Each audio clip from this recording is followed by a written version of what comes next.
boa noite para todo mundo. Primeiro, um bom início de ano para todo mundo. Eu desejo um 2024 aí repleto de evolução, né? De disciplina, né? Principalmente para quem está no mercado aí de games e de uma boa leitura de mercado, né? E para isso que estamos aqui, inclusive, e esse é o meu grande intuito, inclusive, com o canal aqui, ajudá-los nessa leitura e nessa interpretação de mercado para aqueles que operam via contexto de mercado, que é o meu caso, por exemplo, e deveria, na minha opinião, ser o de todos vocês.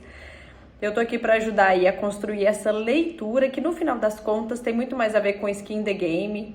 Cada dia é único, cada interpretação de indicador é única. A depender do ciclo de mercado, o mesmo indicador vindo fraco é bom, o mesmo indicador vindo forte é bom. Isso depende do ciclo de mercado que a gente está vivendo. Então isso é realmente no tempo. Então assim, tenham resiliência. Tenham um pouco de paciência com vocês mesmos e na medida em que vocês não entendem as movimentações de mercado a partir dos indicadores e das notícias que saem, fiquem de fora, deem um passo atrás e procurem entender, procurem estudar melhor e só desta forma, com bastante vivência, que vocês vão ganhando esse sentimento. E de qualquer forma, é um aprendizado eterno, tá? Para mim, para pessoas que estão começando, para pessoas que estão há muitos anos no mercado, é sempre uma coisa nova e uma coisa diferente pra gente poder aprender. Mas ok, é isso. Então, põe isso na cabeça de vocês aqui em 2024. Pra quem tem acompanhado, principalmente no Instagram, que é onde eu tenho divulgado mais, a minha mudança não chegou. Então, eu estou sem meu microfone, eu estou sem meu computador e minhas telas. E aí os programas que eu uso para fazer a gravação, eles dependem desse computador. E meu microfone também tá nessa mudança, enfim. Então assim, eu vou pedir um pouco de paciência até pela qualidade dos vídeos aqui, mas eu vou fazer, eu prometi pra vocês que eu ia entregar, então eu vou entregar. E é bom pra mim também voltar a falar de mercado com vocês, tá? Pra eu que opero, isso é muito importante. Hoje eu tô com um pouquinho de garganta inflamada, porque eu acho que nessas últimas semanas foram fortes emoções, pelo menos por aqui, pra quem acompanhou sabe os perrengues que eu tô passando por aqui, relacionados à mudança, relacionados ao nosso apartamento entregue pela última inquilina, enfim, por aí vai, mas no final das contas a gente vai dar boas risadas de tudo isso. A expectativa é que a mudança chegue nessa semana, e aí a gente volta com a rotina normal aqui. Por enquanto a gente vai fazendo o que dá, né? Mas vamos lá. Para quem não conhece aqui no canal A Dinâmica, todo domingo eu solto um vídeo em que a gente faz uma revisão do que aconteceu na semana passada e nos preparamos para o que está por vir. Então a gente entende aí aonde existe expectativa de maiores volatilidades, o que esperar que pode impactar os ativos, principalmente aqui do Brasil, índice dólar, tanto no que acontece aqui em Brasília quanto o que acontece no mundo, tá? E aonde a gente tem que olhar e ficar mais atentos, ok? Então tá, então vamos lá. Começando pela revisão da semana passada, minha gente, na primeira semana do ano nós tivemos, como vocês podem ver, bolsas extremamente negativas no mundo inteiro, tá? Então no Brasil, nos Estados Unidos, na Europa e na China nós tivemos bolsas realizando e tá tudo bem, tá, minha gente? Nada assim, não é porque virou o ano que uma catástrofe aconteceu, não é sobre isso, né? Nós tivemos os 2 últimos meses do ano, todas as bolsas aí, a maioria das bolsas, né? Vivendo um super rally de alta. Então, assim, nada mais justo e nada mais saudável do que uma realização, tá? De qualquer forma, reforço que os drives do ano, eles estão muito associados aos indicadores que estão por vir, principalmente nos Estados Unidos, né? O mercado agora quer saber se de fato vai haver recessão ou vai haver um pouso suave, considerando a política monetária contracionista dos Estados Unidos, tá? Vamos combinar que desde o final do ano retrasado para o ano passado, o mercado ficava falando prevendo, né, uma recessão nos Estados Unidos, porém a economia dos Estados Unidos extremamente forte e resiliente não trouxe essa recessão em 2023 e os mercados estão se perguntando se virá ou não em 2024. Então, isso traz mais importância ainda para os indicadores econômicos e não só, minha gente, é isso que eu vou bater na tecla aqui com vocês, não só sobre os indicadores econômicos, mas sobre as entrelinhas dos indicadores econômicos. Tá, vamos lá. Vamos falar dos Estados Unidos aqui rapidamente, mas ano passado a gente tinha indicadores econômicos de emprego, de atividade, de inflação, mostrando uma economia extremamente forte. Então, na medida em que esses indicadores começaram a enfraquecer, o mercado ficou aliviado de que finalmente a economia americana está sentindo aí a política contracionista do Fed, né? Não à toa os juros dos Estados Unidos realizaram boa parte, inclusive numa velocidade bem alta aí, toda a alta que ele tinha sofrido no ano passado, então ele realiza boa parte dessa alta, né? E isso acaba impactando os ativos de risco e o dólar no mundo. Foi o que a gente viu, no último trimestre do ano passado. O ponto aqui agora, minha gente, é que a gente começa a ficar mais minucioso em relação a esses dados. Porque, vamos lá, os dados de atividade, inflação e emprego nos Estados Unidos estão enfraquecendo? Sim.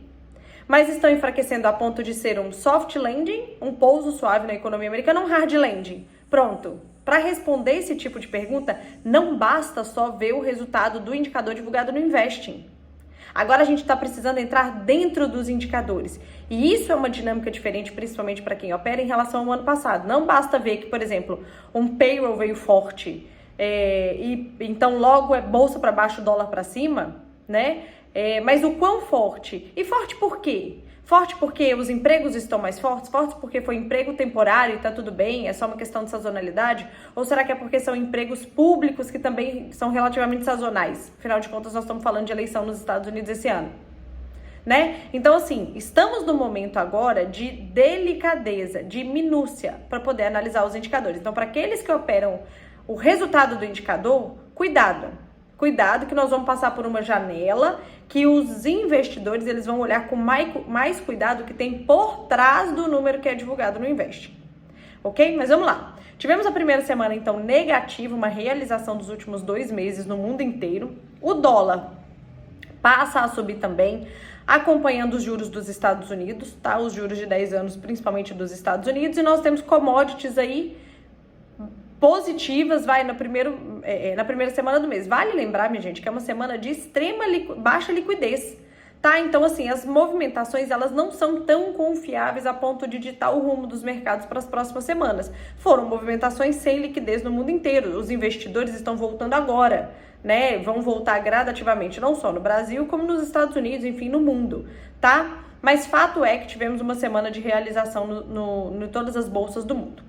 Quando a gente dá um zoom aqui no Brasil, eu trago aqui nesse slide para vocês tanto o Ibov em si, a primeira semana de Ibov e a primeira semana de dólar, tá? No Brasil, no final das contas, o dólar, apesar dele ter subido no último dia, na sexta-feira, né? Principalmente depois da divulgação do NFP/payroll, né? E da divulgação do PMI/ISM, nós temos aí o dólar se acalmando, tá? E voltando para dentro da estabilidade. A nossa bolsa não. Nossa bolsa, como as outras do mundo inteiro, ela sofre mais e acaba fechando a semana aí no negativo. Mas vamos lá.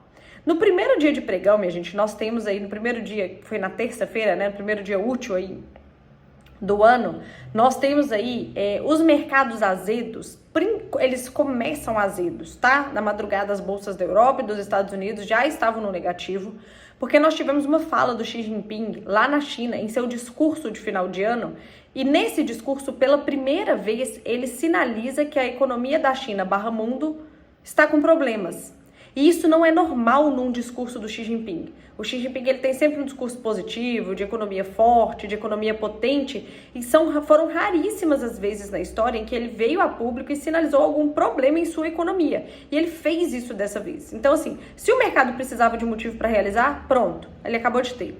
Tá? E aí a gente começa o ano com essas falas dele, as bolsas todas no negativo, tá? Além disso, o que acontece? Aqui no Brasil, nós vamos voltar a acompanhar Brasília a partir dessa semana com um pouco mais de cuidado, mas o que teve na semana passada de ruído, que foi relativamente pouco, mas nós tivemos alguma coisa, foi primeiro a MP da compensação. O que acontece?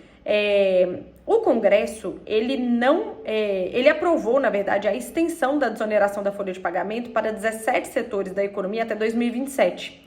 E o governo estava contando que essa desoneração ia acabar, as empresas iam voltar a pagar os seus impostos, relacionados a isso, obviamente, e eles contariam com essa arrecadação para o fiscal do país. Porém, o Congresso resolveu prolongar essa desoneração até 2027. A gente falou sobre isso no ano passado.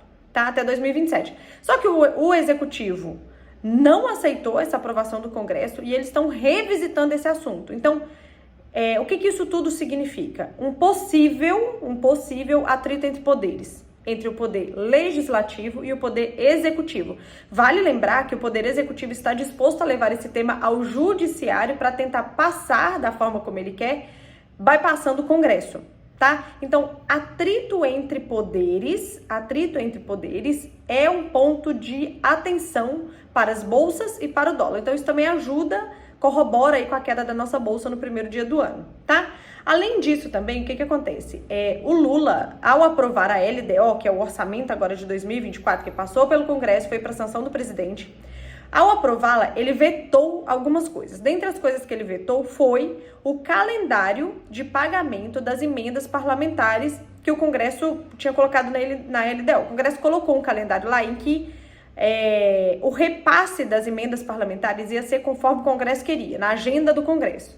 E aí o Executivo, o presidente virou e falou assim, não, isso aqui eu estou vetando. E isso também gera um desconforto entre o Executivo e o Legislativo do país, tá? Esses possíveis conflitos trazem insegurança, trazem incerteza. Ao trazer incerteza, acaba provocando uma queda da nossa bolsa também, ok? Bom, na terça-feira nós tivemos a divulgação do JOLTS. Na verdade, a ata do FONC aqui não foi na terça, foi na quarta, tá? Eu escrevi aqui pra vocês assim, mas foi o contrário. Mas nós tivemos, inclusive eu coloquei aqui no cantinho do slide pra vocês, a divulgação, os números que foram divulgados do JOLTS e os números que foram divulgados do ADP lá nos Estados Unidos. Basicamente, o JOLTS, ele veio um pouco melhor do que o que o mercado esperava, mas o problema é que o dado passado ele foi revisado para cima.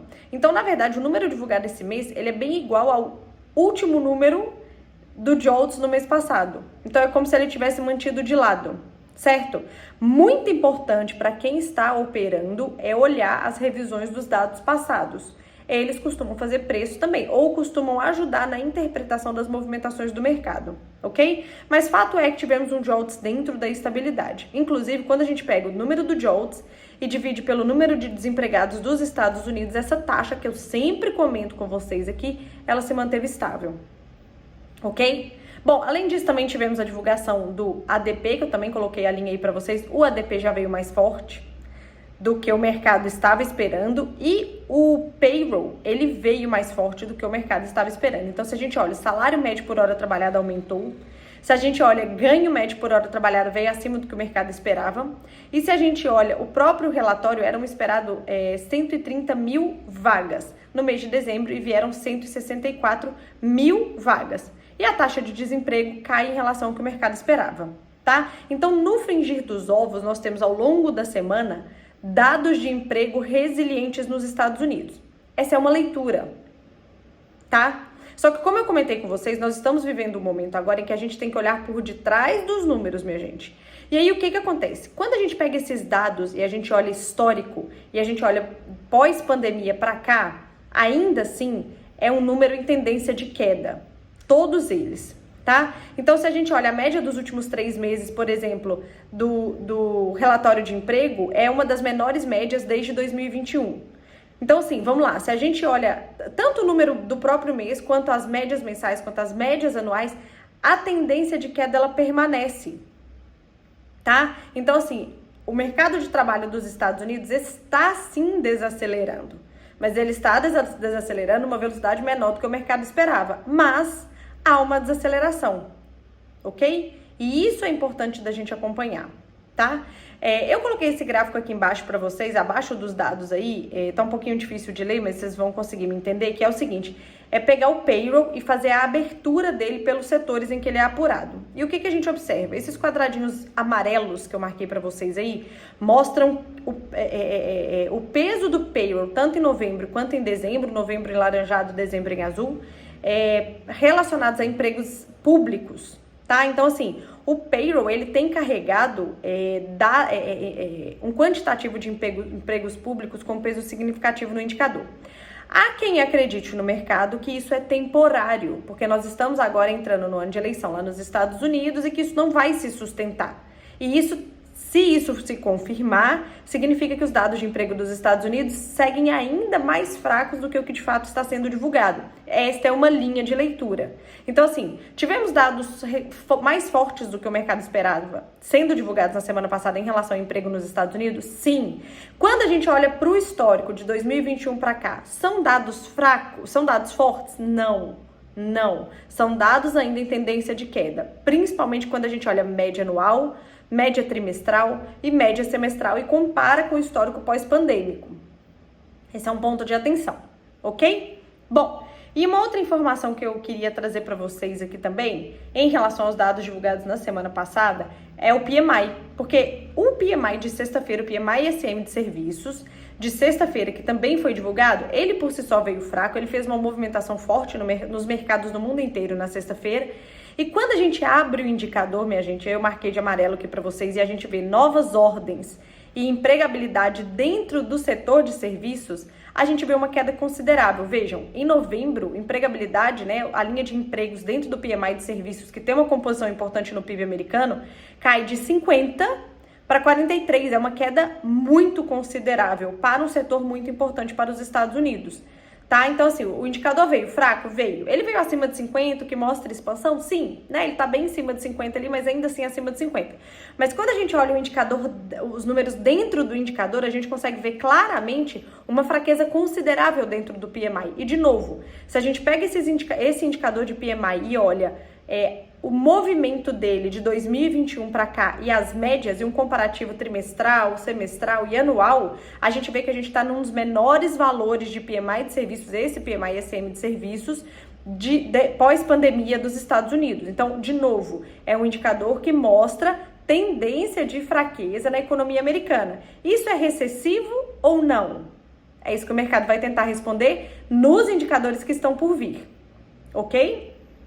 Bom, dito isso, então, nós tivemos a nossa bolsa fechando no negativo, assim como todas as bolsas do mundo inteiro, parte por realização, tá, da alta dos últimos 2 meses, vivemos um rally de Natal, né, como costuma se viver no final do ano nas bolsas do mundo, tá, mas esse ano já estamos entrando com um ano com um pouco mais de cautela, mas de novo reforço que foi uma semana de baixa liquidez e que ainda assim é inconclusivo, tá, isso é muito importante de deixar ressaltado aqui. Bom, vamos falar dessa semana agora, né, minha gente? Vamos para a preparação desta semana. Essa semana, vamos lá, a gente começa na segunda-feira. Vale lembrar para quem está começando aqui no canal também que eu trago os principais indicadores. Existe uma lista de indicadores que são divulgados durante a semana, mas eu trago os principais que tendem a fazer uma movimentação maior nas bolsas, ok? Mas vamos lá, a gente começa a segunda-feira com encomendas à indústria na Alemanha, como sempre o nosso boletim Focus aqui no Brasil, e lá no Reino Unido nós vamos ter confiança do consumidor, vendas no varejo e a taxa de desemprego. A taxa de desemprego eu fiquei na dúvida se ela vai ser divulgada na segunda ou na terça, porque tem essa informação 2 vezes no Investing. Então fiquem atentos a isso, para principalmente quem opera a Europa aqui.